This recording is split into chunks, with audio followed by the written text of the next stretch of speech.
Oy, musta? 20 to 40 years old ka ba at gusto mo na mag-invest? Eto, bibigyan kita ng 10 tips. Anong klase mga investment ang pwede mong gawin? Unang-una, syempre, kailangan mag-invest ka sa sarili mo. Bakit sa sarili mo? Natural. Kung okay ang ating sarili, like good health natin, pag-aaral, at good grooming, lahat po kasunod. Dahil baliwala lahat kung wala ka naman sa mundong ito. Yes? So, dapat winner na winner ang sarili mo. Unahin mo yon. Number 2, after ng sarili mo, mag-invest ka naman sa mga relasyon. Anong klaseng relasyon? Pamilya, kaibigan, at higit sa lahat sa Diyos. Bakit? Siyempre, no? Unang-una, hindi naman pwede ang isang tao nandito na bubuhay lang mag-isa. Kailangan may kasama ka. Diba? At ang unang-una dyan ay yung pamilya. At kung magnenegosyo ka nga, sa totoo lang, kailangan mo ng mga koneksyon, di ba? So maganda yung meron ka ibang relasyon. Number 3, at sinabi ko na yon, negosyo o trabaho. Bakit? Siyempre, investment talaga yung pagkukunan ng pera. Nasabi ko na sa isang video ko na mahalaga ang tinatawag natin na multiple streams of income. So pwede manggaling yan sa trabaho o negosyo. O ika-4, kung may trabaho at negosyo ka na, dapat meron ka ding emergency savings. Siyempre, anything happens, kailangan meron ka niyan. Kadikit nga actually ng emergency savings ay insurance. I'm sure marami na sa inyo, bata pa kayo, pinupuntahan kayo o hinahabol kayo ng mga insurance companies o insurance agents. Pag-aralan nyo dahil sigurado kakailangan yan. Hindi lang naman yan para pag namatay ka. Ang insurance ngayon parang may savings na rin nakatapat at investment, no? Okay, so kung meron ka ng emergency savings, meron ka insurance, siguro mag-invest ka rin sa stocks or bonds. Tandaan nyo, ang bangko nag-o-offer po rin ng ganyang pagkaka-investan mo, no? Na meron din sila, no? Through the banks, no? So you can do that. Also, you can do it online. Marami naman pwedeng gawin dyan. Yung dating panahon, meron talaga agents niya, no? Yung mga agencies for stocks, no? So, pwede rin yung mga yan. Importante, meron po kayo investment. And remember, long-term po yan, no? Hindi yan parang sugal na labas-pasok lang, hindi.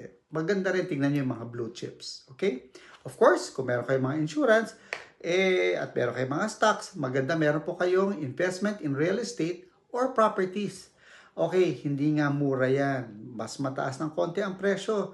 Pero, pwede ka naman umutang. Kung meron ka pag-ibig, utangan mo yan. Di ba? Well, meron mga offers din sa bangko, meron din in-house financing. Pero whatever it is, importante, meron kang property. Kasi ang property ay nag-a-appreciate po yan. No? So, maaring ito ay lupain, maaring agricultural na farm yan, whatever that is. Pwede rin naman titirahan mo, pwede mong gagawing apartment, pwede gagawin mong Airbnb, whatever that is. Property is really a good investment. It's kind of long term, pero okay po yan. Okay, yung ikawalo, yung tinatawag ko na technologies. Alam niyo, maraming klase ng technologies na pwede nyo investa, no? Pero usually, it's not just technologies na katulad ng crypto. Yan. O, yung crypto, sige, sabihin na rin, ipasok na rin natin yan. In a way, it's like an investment, but it's an investment in the technology. Hindi yan parang sinusugalan mo rin, no? Now, other technologies that you can really invest on will be startups. Diba? O yung green energy na tinatawag, technology rin yan. So, nakikita rin yan. Meron din mga stocks related dyan, no? Pero technology will always be a very good investment in the long term, the mid term also, no? Okay, number 9. Nako, gustong-gusto ito ng mga 20 years old to 30 years old, travel. Bakit nga ba investment ang travel? Well, para sa akin, it's all about lifelong learning or education na rin, no? Alam nyo, maraming mga negosyo, maraming trabaho, maraming nangyayari dito sa mundo natin na hindi lang bubble lang ng Pilipinas. At yun lang ang nakikita mo. Maganda rin na experience mo yung kultura ng iba, ano yung iniisip ng iba, ano yung mga meron doon na wala rito, and all those things, no? And these are a lot of insights na talagang napakahalaga na hindi ito mababayaran ng basta-basta. Makukuha mo lang yan pag nag-travel ka. At bakit din maganda investment? Kasi po, kahit na limpak-limpak ng salapi mo, pagdating mo, pag senior ka na o pag super senior ka na, tapos baldado ka na. Ibig sabihin, hindi mo na kaya maglakad ng malayo.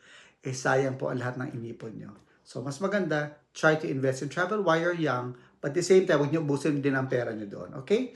And of course, number 10, for me, it's really important for you to invest in anything that's food or agriculture. Bakit?